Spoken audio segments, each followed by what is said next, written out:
विक्रम और स्नेहा की love marriage हुई थी। वे दोनों करीब 4 साल से लॉन्ग डिस्टेंस रिलेशनशिप में थे, इसलिए मुलाकात ना के बराबर होती थी।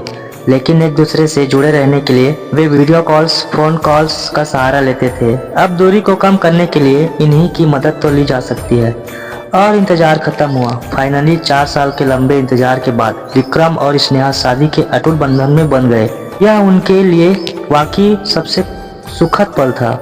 खासकर स्नेहा इस पल के लिए खासी उत्साहित थी, क्योंकि कभी कभी जब किसी फेस्टिवल पर ऑफिस में उसकी कलीग्स अपने पार्टनर के साथ आती तो स्नेहा का मन मचल उठता कि काश मैं भी विक्रम के साथ रह पाती। अब उसकी यह कसक पूरी हो गई थी, लेकिन विक्रम के चेहरे की हवाइयाँ उड़ी हुई थी। न जाने उसके मन में कैसा तूफान चल रहा था जो शांत ही नहीं हो रहा था। स्नेहा को पहले तो समझ नहीं आया, लेकिन जब विक्रम स्नेहा के पास बैठने में स्नेहा के छूने को नकारने लगा तो स्नेहा को शक होने लगा कि आखिर बात क्या है। एक तो 4 साल बाद हमेशा के लिए साथ थे, तो फिर ऐसा क्यों हो रहा है जो विक्रम ऐसे कर रहा है। अचानक स्नेहा को पूरी बातें याद आने लगी। तब स्नेहा विक्रम के करीब जाने की कोशिश करती तो विक्रम थोड़ा सा सहज हो जाता था, लेकिन वो बात कुछ और थी और आज की बात कुछ और है। क्योंकि आज हमारी सुहाग रात है, तो आज भला ऐसा क्यों हो रहा है, कुछ रोक रहा है मुझे। स्नेहा ने विक्रम की हथेलिया को थामते हुए पूछा, मैंने आज तक नहीं पूछा कि तुम ऐसा बिहेव क्यों करने लगते हो। पहले मुझे लगता था कि तुम्हें इंटीमेट होने में अजीब लगता है, इसलिए मैं कुछ बोलती नहीं थी। मगर पहले तुम इतना घबराते भी तो नहीं थे, लेकिन आज की बात कुछ अलग सी लग रही है। तुम मुझे बता सकते हो, अब मैं तुम्हारी बेटर हाफ हूँ, इतना हक तो बनता है ना।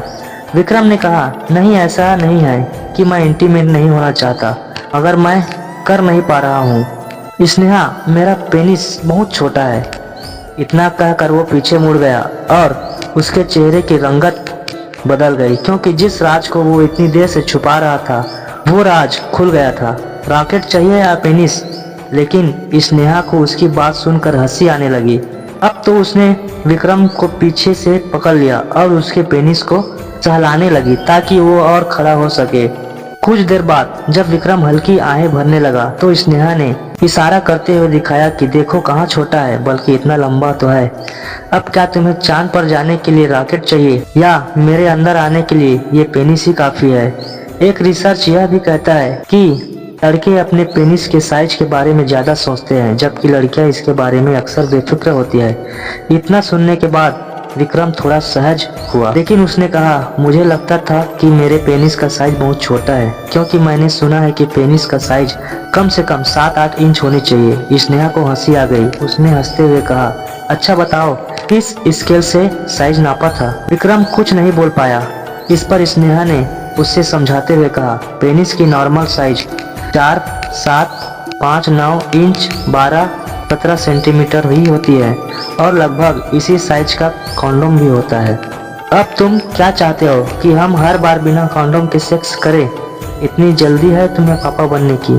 तो ध्यान से सुनो, रिसर्च बताता है कि पेनिस का साइज मैटर नहीं करता, बल्कि प्यार मैटर करता है। सुना है ना, लव मैटर। महिलाओं में योनि का केवल बाहरी 1/3 हिस्सा लगभग 2 इंच ही सेक्स का अनुभव कर सकता है। इसलिए एक महिला के लिए यह वास्तव में मायने नहीं रखता कि पेनिस कितनी गहराई तक पहुंचता है।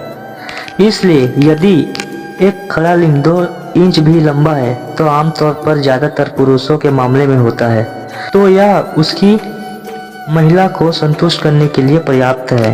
यह सिर्फ साइज नहीं है, बल्कि जो तुम्हारे पास है उसका तुम क्या करते हो यह मायने रखता है। साथ ही रिसर्च बताती है कि पुरुषों में भी लिंग का केवल अगला भाग ही सेक्स या छुअन के प्रति संवेदनशील होता है, तो पुरुष साथी की खुशी भी लिंग की पूरी लंबाई पर निर्भर नहीं करती, बल्कि लिंग योनि के पेनिस की संवेदनशील यानी कि सेंसिटिविटी पर निर्भर करती है।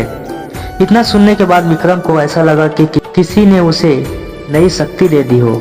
स्नेहा ने उसे बताया कि एक दिन जब मैंने तुम्हारा फोन यूपीआई करने के लिए लिया था तो तुम्हारा गूगल सर्च देख लिया था और उसी दिन मुझे मामला समझ आ गया था। विक्रम ने उसे गले से लगाते हुए कहा, अब आगे का मामला सेट करें? तो स्नेहा ने कहा, पहले लाइट ऑफ तो कर लो, कहीं तुम्हारा पेनिस ना खो जाए, छोटा है ना।